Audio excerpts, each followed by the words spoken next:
অষ্টম বার্ষিক ওয়াজ মাহফিল। আজকের প্রধান ও বিশেষ আকর্ষণ এবং মাহফিল পরিচালনা সকল বান্দা এবং পর্দার অন্তরালে সম্মানিত খাতুনে জান্নাত মা এবং বোনদের কিনে মহান রব্বুল আলামিনের দরবারে অগণিত শুকুর গুজার করি। সকলে প্রাণ খুলে, আওয়াজ খুলে, জবান খুলে বলি আলহামদুলিল্লাহ। মুদ্দাদি রে কি দার জান্নাত বাবা, কাইবা অকবা দাখিলে দোজখ বাওয়া। যে বান্দা বেহেশতের বাগানে বসবে, ওই বান্দা কোরআনের উসিলায়, কোরআনের খাতিরে, আলেমদের উসিলায় ওই বান্দা সহকারে জান্নাতি মেহমান হবে। জোরে কোন সুবহানাল্লাহ। মুদ্দাদি আমরে কি দার জান্নাত বাওয়া, কাইবা অকবা দাখিলে দোজখ বাওয়া। ও মুসলমান ইমানদার মুত্তাকিন, তোমরা বুঝো না, আল্লাহ ভালো বুঝেন, নবী ভালো বুঝেন, নবীর ওয়ারিস আলেম ওলামারা ভালো বুঝেন। কোরআনের মায়া, কোরআনের ছায়ার পাশে যারা বসবে, আজকের জন্য হলো একটু সময় যারা দিবে, এই কোরআনের খাতিরে, কোরআনের উসিলায় আল্লাহ তাআলা কিয়ামতের ময়দানে বিশাল একটা জান্নাত সাজায় রাখলেন। ওই জান্নাতের ময়দানে বালা বালা খানার ব্যবস্থা বানায় রাখলেন। কারে দিবে জান্নাতটা?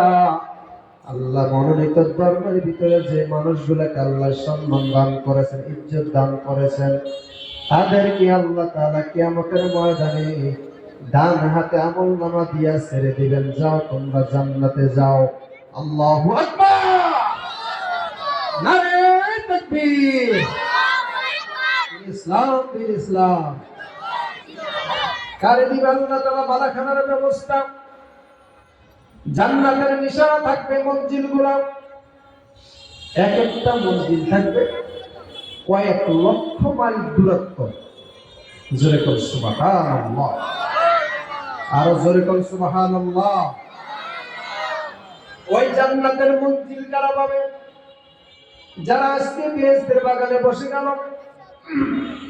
ওই বেহেশতের বাগানে বসার পর তাদের চেহারাগুলা আলেমদের চেহারাগুলা মাপকাঠি হয়ে যাবে, মুখোমুখি অবস্থা হয়ে যাবে। দুই বেলা আল্লাহ তাআলা বলছেন, আলেমরা দুই বেলা তোমরা মুখোমুখি হও। সারাদিনের ভিতরে সকাল থেকে সন্ধ্যা পর্যন্ত দুই বেলা। এক বেলা হলো ফজরের সময়, দ্বিতীয় নাম্বার বেলা হলো আসরের সময়। কোন সময়? জোরে কম, সবাই জোরে কম। এই দুই বেলা মানুষ আলেমদের চেহারা মুখোমুখি হবে। হওয়ার পর তাদের দুনিয়ার ঘন্টা মিনিটের যত গুনাহ আছে, এক নম্বরে ছোট ছোট যত গুনাহ আছে, সব গুনাহগুলো আল্লাহ তাআলা মাফ করিয়া দিবেন। জোরে কোন সুবহানাল্লাহ। আজকে পরীক্ষার বাজার চলছে। এই বাজারের ভিতরে আল্লাহ তাআলা ফেরেশতা ব্যস্ত অবস্থা রাখছেন, তাদেরকে দিয়া জান্নাতের মধ্যে পাল্লায় ওজন করবেন। ওয়ামা খালাকুল জিন্না ওয়াল ইনসা ইল্লা লিয়াবুদুন।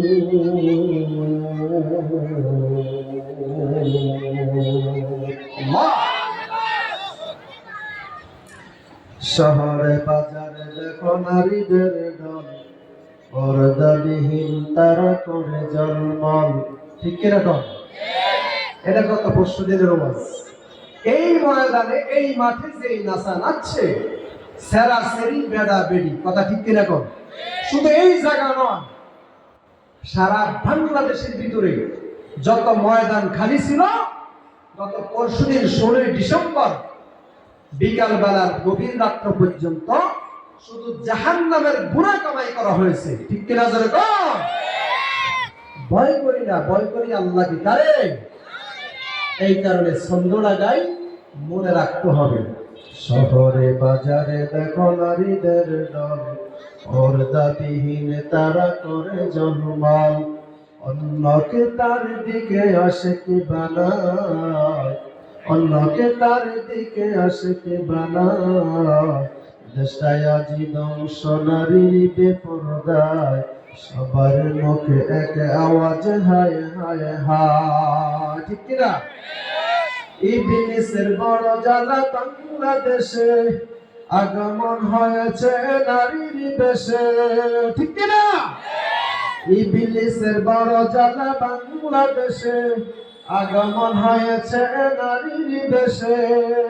দলে দলে নিয়া নারী মেলা মিলায়, দলে দলে নিয়া নারী মেলা মিলায়।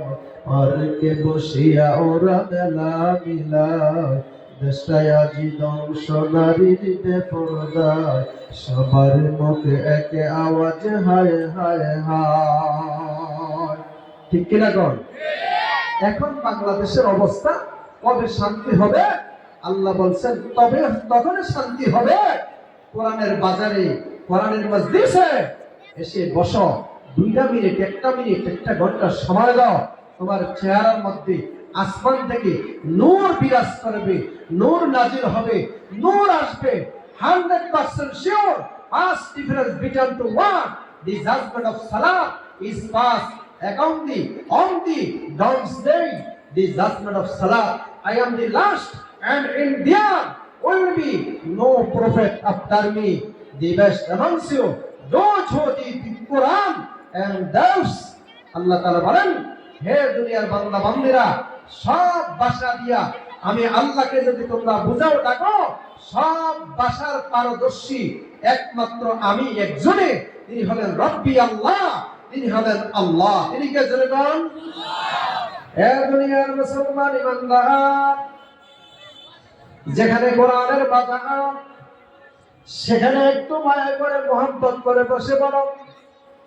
কিছুক্ষণ আগে আমরা দোয়া করেছি, 2টা হাত উঠাই আল্লাহ দরবারে দোয়া করেছি। দোয়া করার পর আল্লাহ বলেন, কোটি কোটি ফেরেশতারা যাও এই হাফেজ শফিকুল ইসলাম ভাইয়ের মাদ্রাসার সামনে, এই যে আমার পাশে বসে আছে দ্বিতীয় ভাইজান বসে আছে, তার সিনার ভিতরে 30টা ভাড়া বসে আছে, তার পাশে আরেকজন ওলামায়ে কেরাম বসে আছে, নিচে বেহেশতি মানুষগুলা বসে আছে গো।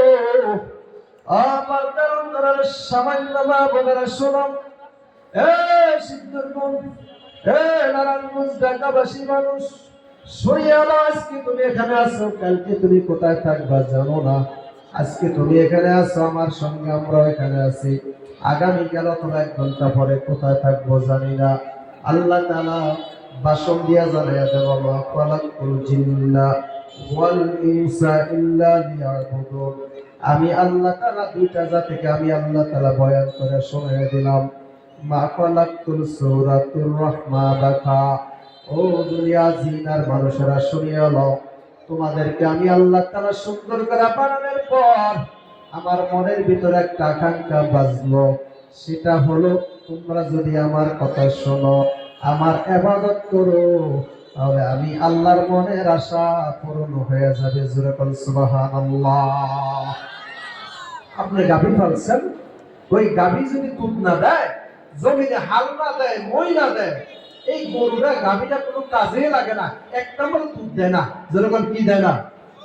এই কথা বুঝছেন আপনারা? 1 নম্বরে গাভীটা দুধ দেয় না, 2 নম্বরে হাল চাষ করা যায় না।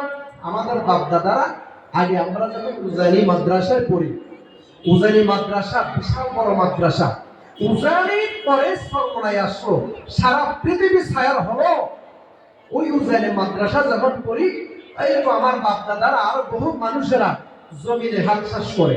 হাল চাষ করার পর জিজ্ঞাসা করলাম, ভাই এই গাভীর চোখের ভিতরে কাঁচা মরিচ ভেঙে কেন দেওয়া হয়? কয়টা? শুয়ে যায়, বইয়া যায়, হাল চাষে ভালো না, এটা দুধও ভালো না, এটা শুধু খালি খানা, শুধু খেরে আছে আর ধানে আছে আর খানায় আছে, কিন্তু কাজে নাই। কথা ঠিক কিনা যেরকম? আমি বললাম, তখন আমরা মনে হয় হেদায়েত আলালেন শরীফ করি উজানি মাদ্রাসার কথা। কোন মাদ্রাসা? ওই উজানি মাদ্রাসা যাওয়ার সময় সকালবেলা শাশি ভাইকে জিজ্ঞেস করলাম, ও যুবক, আপনি কি করেন? লেখাপড়া করি নাই, মুক্তবে যাই নাই, স্কুলে যাই নাই, কলেজে যাই নাই, এখন আমি গণ্ডমূর্খ, আমি কয় রঙ্গ ব দিতে জানি না, আমি এমন একটা বল, দুইটা দ আছে, একটা কান্দবাড়ি দোয়ার একটা আটু ভাঙ্গা দ, আমি হলাম আটু ভাঙ্গা দ, আমি এমন একটা বল, আমার এই গাভীটা দুধও দেয় না, মহিও ভালো না, হালও ভালো না, শুধু আছে খানায় আর খেরে। এখন আমি কি করবো হুজুর? ও উজানি মাদ্রাসা, একটু বলে যাও। আমি বললাম, এই গরুটা বাজারে নিয়ে বিক্রি করেন, তবে কসাইয়ের কাছে বিক্রি করবেন। কসাই বেড়া, কসাই ভাই জবাই করা গরুর উচ্চতারে 500 টাকা দামে, 400 টাকা দামে বিক্রি করবে। তখন দাম একটু কম ছিল, 70 টাকাও ছিল, 40 টাকাও ছিল, আস্তে আস্তে বেড়ে গেল, সবকিছু বেড়ে গেল, কিন্তু আলুর দামটা এখন বেড়ে যায় নাই। এখনো মাদ্রাসায় ফ্রি পড়ায় আছে কিনা জোরে কর। এক্সাম্পল করে মেসেজ করে দিয়ে যায়, সুগা মিলাই দুনিয়ার যত আলেম ওলামা আছে সবাই মেসেজ করে দিয়ে যায়, ওই লোকটাকে আমি আগামীকাল বাজারে নিয়ে বিক্রি করে ফেলবো। আগামীকাল বিক্রি করার পর ওই সোমবারে বাজারে বিক্রি করলো। এরপরে আমি আবার জিজ্ঞাসা করলাম, ভাই গরুটা বিক্রি করছেন না? গরুটারে তেল দিয়ে মালিশ দিয়ে গরু রাখছেন, গোসল দিয়া পানি দিয়ে রাখছেন কিনা? লাগলে আমার থেকে একটু পানি পরা নিয়ে যান, তেল পরা নিয়ে যান। যুবকটা কয়, হুজুর গরুটা বিক্রি করলাম 22,000 টাকা। কত জোরে কম? 22,000 টাকা বিক্রি করার পর এখন হুজুর আমি আর একটা গরু কিনলাম। এই গরুটা দেখেন লাল গরু, আগেরটা ছিল একবারে কালো, তবে সুন্দর ছিল, হালে ভালো না, ময়ে ভালো না। তবে এই গরুটা দেখলাম খুবই ভালো, এখন এটা মোটামুটি ভালো। হাল চাষ করেছি সকালবেলা, ভোরবেলা ফজরের নামাজের আজান যখন মুয়াজ্জিন দিল, কোন সময় আজান দেয়? ভোরবেলা, আসসালাতু খায়রুম মিনান নাওম, আসসালাতু খায়রুম মিনান নাওম। ওই সময় আমি গাড়িটা লয়ে যখন জমিনে যাই, যাইয়া দেখলাম গাভীর এত শান্ত সভ্য, ব্যবহার ভালো, তবে আগেরটার জন্য কোনো মায়া লাগে না। আল্লাহ তাইকে বলেন, আমি যে জিনার মানুষকে সৃষ্টি করলাম, সৃষ্টি করার পর আমি তারে 40 বছর এবং 60 বছর, 70 বছর, 100 বছর হায়াত দিলাম। হায়াত দেওয়ার পর মুয়াজ্জিন মসজিদের মধ্যে ফিট করাইয়া দিলাম। মক্কা থেকে মুয়াজ্জিন আজান দিল, হযরত বেলাল আজান দেওয়ার পর সারা পৃথিবীর মধ্যে ছড়ায়া যায়। ঠিক কিনা জোরে কর? ঘুমায় গেছেন আপনারা এত তাড়াতাড়ি?